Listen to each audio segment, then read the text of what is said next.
পুলিশের দাবি, অভিযুক্ত একজন বাংলাদেশি নাগরিক। তবে এ নিয়ে বিতর্ক সৃষ্টি হয়েছে। বলিউডের ছোট নবাব সাইফ আলী খানের ওপর হামলার ঘটনার রেশ যেন কাটছেই না। একের পর এক উঠে আসছে নতুন নতুন তথ্য। এবার গ্রেফতার করা আসামি শরীফ তার আসল উদ্দেশ্য কি ছিল তা জানালেন। বিস্তারিত জানাচ্ছি।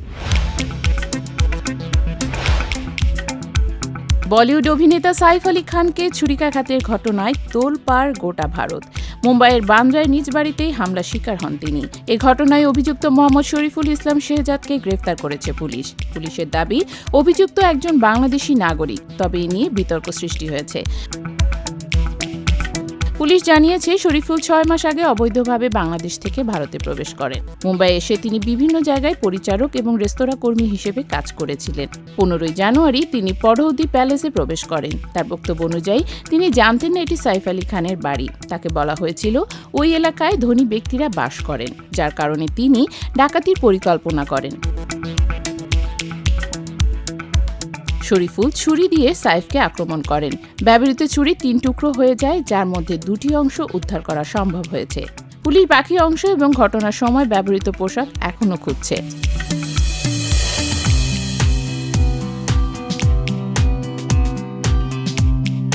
19 জানুয়ারি মুম্বাই পুলিশ অভিযুক্তকে খান পরিবারের বাড়ি থেকে 15 কিলোমিটার দূরে একটি ম্যানগ্রোভ জঙ্গল থেকে গ্রেফতার করে। পুলিশ জানায়, তিনি শুকনো পাতা নিচে লুকিয়েছিলেন এবং পুলিশের উপস্থিতি টের পেয়ে পালানোর চেষ্টা করেন। তবে দ্রুত তাকে আটক করা হয়।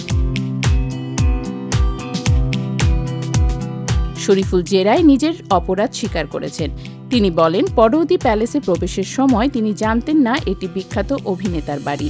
শরীফুলকে বান্দ্রা আদালতে তোলা হলে আদালত তাকে 5 দিনের জন্য পুলিশি হেফাজতে রাখার নির্দেশ দেন।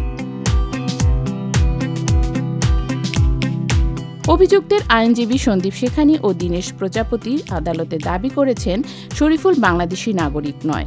তাদের বক্তব্য অনুযায়ী শরীফুল 7 বছরের বেশি সময় ধরে মুম্বাইয়ে বসবাস করছেন। শরীফুলের আইনজীবীরা দাবি করছেন যে তিনি একজন ভারতীয় নাগরিক এবং পুলিশ যথাযথ প্রমাণ উপস্থাপন করতে ব্যর্থ হয়েছে।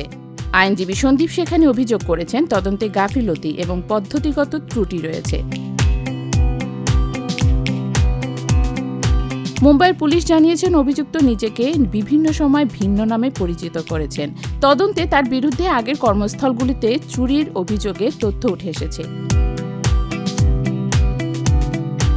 এই ঘটনার ফলে ভারতের অভিবাসন আইন এবং অনুপ্রবেশকারী সংক্রান্ত বিষয়গুলোতে নতুন করে বিতর্ক শুরু হয়েছে। অভিযুক্তের পরিচয় এবং হামলার উদ্দেশ্য নির্ধারণে চলমান তদন্ত গুরুত্বপূর্ণ ভূমিকা রাখবে।